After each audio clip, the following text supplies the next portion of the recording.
ओम गण श्री महागणेशाय नमः। राधे राधे दोस्तों, कैसे हैं आप सब।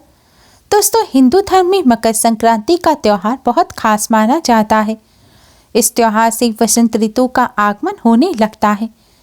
पौष मास में जब सूर्य देव धनु राशि से निकलकर मकर राशि में गोचर करते हैं, तब ये त्यौहार मनाया जाता है।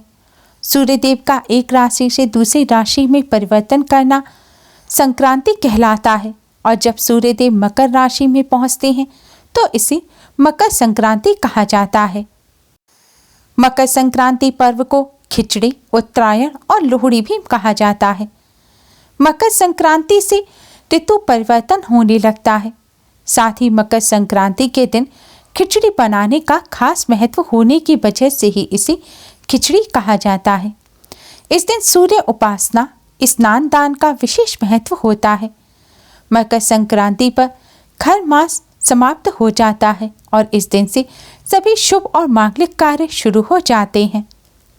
अधिकतर मकर संक्रांति का पर्व 4 जनवरी को मनाया जाता है, लेकिन इस बार मकर संक्रांति पर्व को लेकर कंफ्यूजन है, क्योंकि इस बार सूर्य देव 14 जनवरी की रात 8:43 पर मकर राशि में प्रवेश करेंगे और मकर संक्रांति पर स्नान और दान का विशेष महत्व होता है।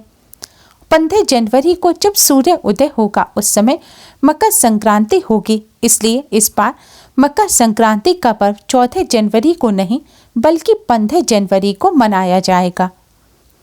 15 जनवरी को मकर संक्रांति का पुण्यकाल सुबह 6:47 पर शुरू होगा और शाम 5:40 पर समाप्त होगा।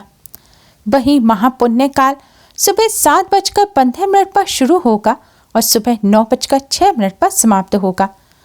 पुण्यकाल और महापुण्यकाल दोनों में ही मकर संक्रांति का स्नान दान करना विशेष माना जाता है। पौराणिक मान्यताओं के अनुसार मकर संक्रांति के दिन सूर्यदेव अपने पुत्र शनिदेव के घर आते हैं, यानी ये त्योहार पुत्र और पिता के मिलन का भी संकेत देता है। एक अन्य कथा के अनुसार असुरों पर भगवान विष्णु की विजय के तौर पर भी मकर संक्रांति मनाई जाती है। मान्यता है मकर संक्रांति के दिन भगवान विष्णु ने पृथ्वी लोक पर असुरों का संहार कर उनके सिरों को काटकर मंदरा पर्वत पर गाड़ दिया था। तभी से भगवान विष्णु की इस जीत को मकर संक्रांति पर्व के तौर पर मनाया जाता है। साथ ही इस दिन गुड़ के अलावा तिल का भी विशेष महत्व होता है। इस दिन तिल का दान करना बहुत शुभ माना जाता है। कई जगहों पर इस दिन पतंग उड़ाने की भी परंपरा होती है। मकर संक्रांति पर पतंग उड़ाने से जीवन में तरक्की आने की मान्यता है। मकर संक्रांति पर तिल का दान करने से स्वर्ण दान के बराबर पुण्य फल की प्राप्ति होती है। मकर संक्रांति को कहीं कहीं पर उत्तरायण भी कहा जाता है। कहते हैं इस दिन से सूर्यदेव दक्षिणायन की बजाय उत्तरायण हो जाते हैं। मकर संक्रांति से ही देवताओं के दिन शुरू हो जाते हैं और यह काल बहुत शुभ माना जाता है। मकर संक्रांति पर गंगा स्नान कर दान करने की परंपरा है। इस दिन दान करना अक्षय पुण्य फलदायी होता है। इस दिन शनि देव के लिए प्रकाश का दान यानी कि दीपक जलाना बहुत ही शुभ माना जाता है। इस दिन सूर्य देव की पूजा का विशेष महत्व होता है। मकर संक्रांति पर सुबह उठकर सूर्य देव का पूजन अवश्य ही करना चाहिए।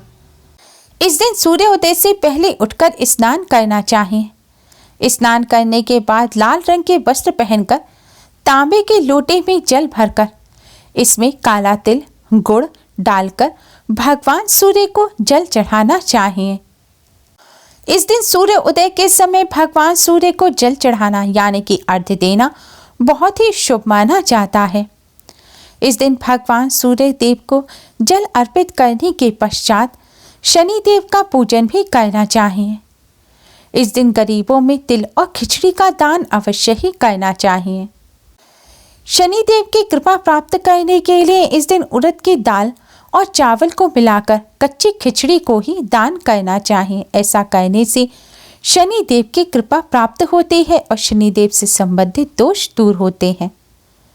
मकर संक्रांति के दिन सभी ग्रह दोषों को दूर करने के लिए स्नान के जल में काले तिल और गंगा जल मिलाकर स्नान करना चाहिए।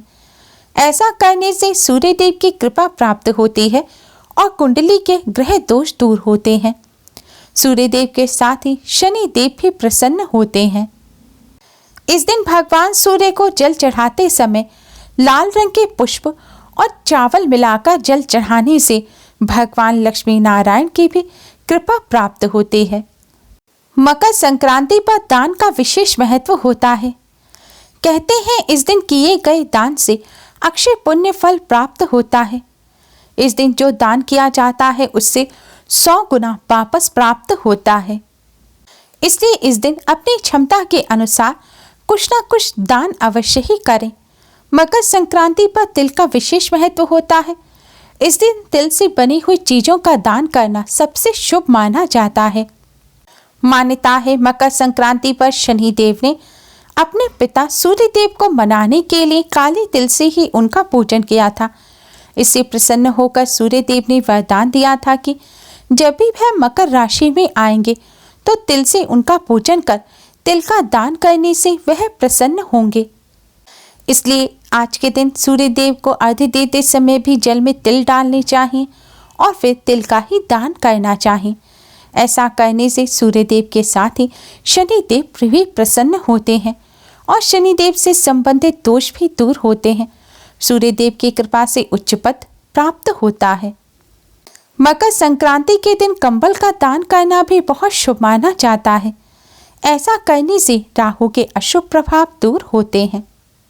मकर संक्रांति पर तिल और गुड़ के लड्डू का दान करना भी बहुत शुभ माना जाता है। ऐसा करने से शनि देव और सूर्य देव के साथ ही गुरु ग्रह बृहस्पति देव के भी आशीर्वाद प्राप्त होता है और दोष दूर होते हैं और विवाह में आ रही अड़चनें दूर हो जाती हैं। मकर संक्रांति पर खिचड़ी का दान करना बहुत ही शुभ माना जाता है। चावल को अक्षय अनाज माना गया है। इस दिन चावल का दान करने से अक्षय पुण्य फल मिलता है और इसमें उड़द की दाल मिलाकर उसका दान करने से शनि देव से संबंधित दोष दूर हो जाते हैं। मकर संक्रांति पर घी का दान करना भी शुभ माना जाता है। इस दिन घी का दान करने से करियर में लाभ होता है, भौतिक सुविधाएं प्राप्त होती हैं और मोक्ष के मार्ग भी प्रशस्त हो जाता है। मकर संक्रांति पर पितरों के नाम से दान करने से पितरों की आत्मा को शांति मिलती है और पितर प्रसन्न होते हैं, जिससे पितृ दोष दूर होता है। दोस्तों, उम्मीद है मकर संक्रांति पर्व से जुड़ी यह जानकारी आपको पसंद आई होंगी। प्लीज़ वीडियो को लाइक कर अपने फ्रेंड्स के साथ शेयर जरूर करें और यूज़फुल वीडियोस के लिए चैनल को सब्सक्राइब कर बेल आइकन को भी जरूर दबाएं। Thanks for watching. Radhe Radhe.